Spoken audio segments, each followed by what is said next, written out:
Hai teman-teman, selamat datang di IT News, tempatnya berita aktual dan fakta yang jarang diungkap media lain. Yuk dukung kami dengan cara subscribe, like, komen, dan share, supaya lebih banyak orang tahu apa yang sebenarnya terjadi.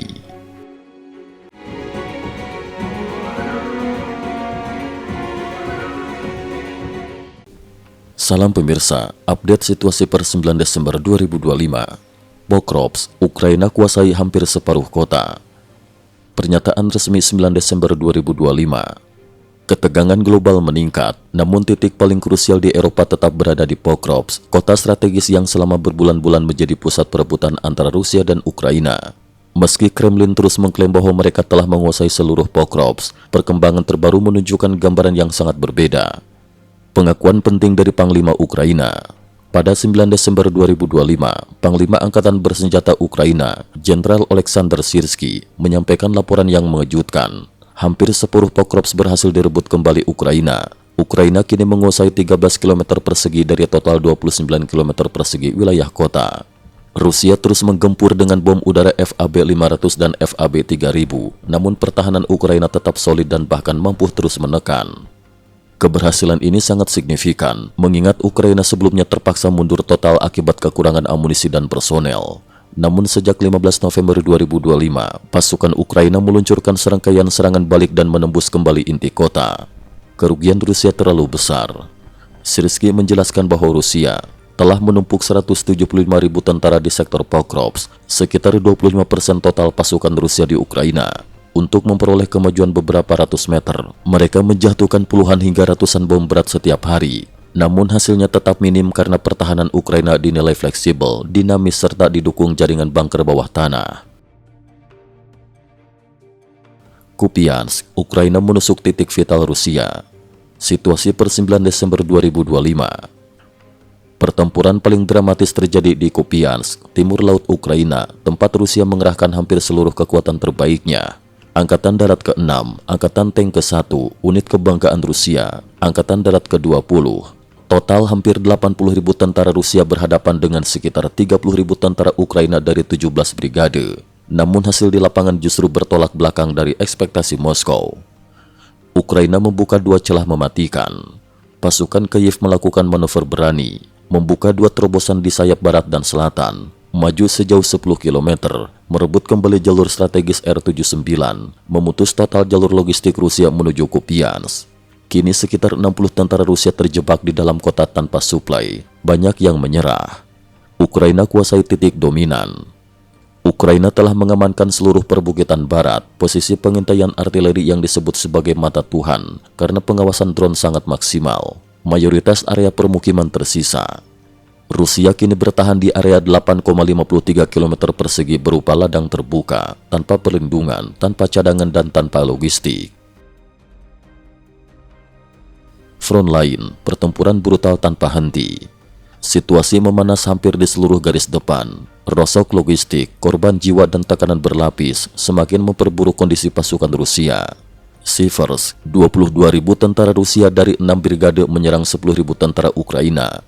Rusia hanya merebut 3 km persegi, tetapi dengan korban sangat besar. Liman, dalam 30 hari terakhir, 2.500 hingga 3.100 tentara Rusia tewas.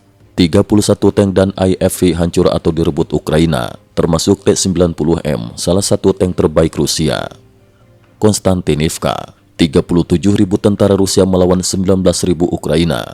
Pertempuran berlangsung bolak-balik tanpa jeda. Dnipro dan Zaporizhia. Jet MiG-29 Ukraina menjatuhkan bom presisi dan menghancurkan dua markas komando Rusia. Drone SBU menembak jatuh helikopter super berat Mi-26, kebanggaan armada Rusia. Unit drone fighting menghancurkan parit dan posisi infanteri Rusia dalam jumlah besar. Kecelakaan fatal Rusia. Sebuah pesawat angkut raksasa An-22 jatuh dekat Moskow, menewaskan seluruh awak. Kejadian ini memperkuat analis bahwa armada transportasi Rusia kini sudah terlalu tua, rapuh, dan dipaksa bekerja di luar batas teknisnya. Gejolak politik, Zelensky pertimbangkan pemilu dalam 3 bulan. Pernyataan 9 Desember 2025. Presiden Volodymyr Zelensky mengejutkan dunia dengan mengumumkan bahwa Ukraina mungkin menggelar pemilu dalam 3 bulan jika keamanan dapat dijamin oleh AS dan Eropa. Mengapa isu ini kritis? Presiden AS Donald Trump terus menekan agar Kyiv menggelar pemilu. Masa jabatan Zelensky secara teknis telah berakhir tahun lalu. Namun konstitusi Ukraina melarang pemilu selama perang berlangsung. Zelensky kini mendorong parlemen untuk membahas perubahan hukum pemilu masa perang. Tapi hambatannya sangat besar. Serangan udara Rusia terus berlangsung setiap hari. Jutaan warga mengungsi. 20% wilayah Ukraina berada dalam zona militer aktif. Pertanyaannya, apakah pemilu akan menjadi simbol kekuatan demokrasi? Atau justru perjudian politik yang berpotensi memecah negara di saat paling rapuh? Rudal balistik Sapsan, Ukraina resmi punya taring jarak jauh. Konfirmasi resmi 9 Desember 2025. Dalam pidato penting, Zelensky mengonfirmasi bahwa Ukraina kini mengoperasikan 3 sistem serang jarak jauh. 1. Neptune versi darat laut. 2. Palyanytsia Flamingo. 3. Sapsan, rudal balistik buatan Ukraina, debut resmi. Spesifikasi Sapsan, jangkauan lebih besar dari 500 km, beberapa varian 700 km. Kecepatan Mach 5, hulu ledak 480 kg, peluncur mobile sulit dideteksi. Pola terbang bermanuver tinggi, sangat sulit dicegat. Dengan jangkauan tersebut, Moskow masuk dalam radius serangan. Zelensky menyampaikan kalimat penuh insinuasi. Musuh berkali-kali mengira itu Neptune, biarkan saja mereka terus berpikir begitu. Artinya, sebagian serangan terdalam Ukraina kemungkinan dilakukan Sapsan, bukan Neptune. Rusia menghadapi krisis dalam negeri yang mengkhawatirkan. Menurut Institute for the Study of War, ISW, cadangan emas anjlok. Cadangan emas Rusia turun dari 405 ton menjadi 175 ton karena dijual besar-besaran untuk menutup biaya perang. Persiapan mobilisasi besar. Putin menandatangani dekret mewajibkan semua pasukan cadangan menjalani pelatihan pada 2026, langkah awal menuju mobilisasi lanjutan. Rekrutmen tentara bayaran kacau balau. Banyak yang direkrut melalui penipuan, janji kompensasi tidak dibayar, banyak laporan desersi dan kerusuhan internal. Serangan Ukraina picu ledakan berantai. Depot amunisi dan gudang bahan bakar Rusia di berbagai wilayah hancur akibat serangan jarak jauh Ukraina, menyebabkan ledakan beruntun yang memperparah kekacauan logistik Rusia. Kesimpulan, Ukraina mendorong balik Rusia di banyak titik, sementara Moskow mulai goyang dari dalam. Perkembangan per 9 Desember 2025 menunjukkan, Pokrovsk, Ukraina merebut kembali hampir separuh kota. Kupiansk, jalur vital Rusia terputus total.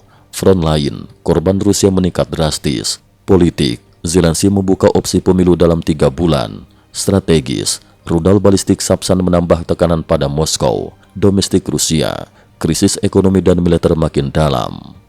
Perang memasuki fase baru, lebih cepat, lebih teknis, dan semakin menentukan masa depan kawasan Eropa Timur. Cukup sekian dulu, terima kasih atas perhatiannya. IT News juga memiliki channel di platform kancing.com. Mohon kunjungan dan bantu subscribe agar bisa mengikuti perkembangan dunia tanpa batas. Terima kasih. Link kancing ada di dalam description.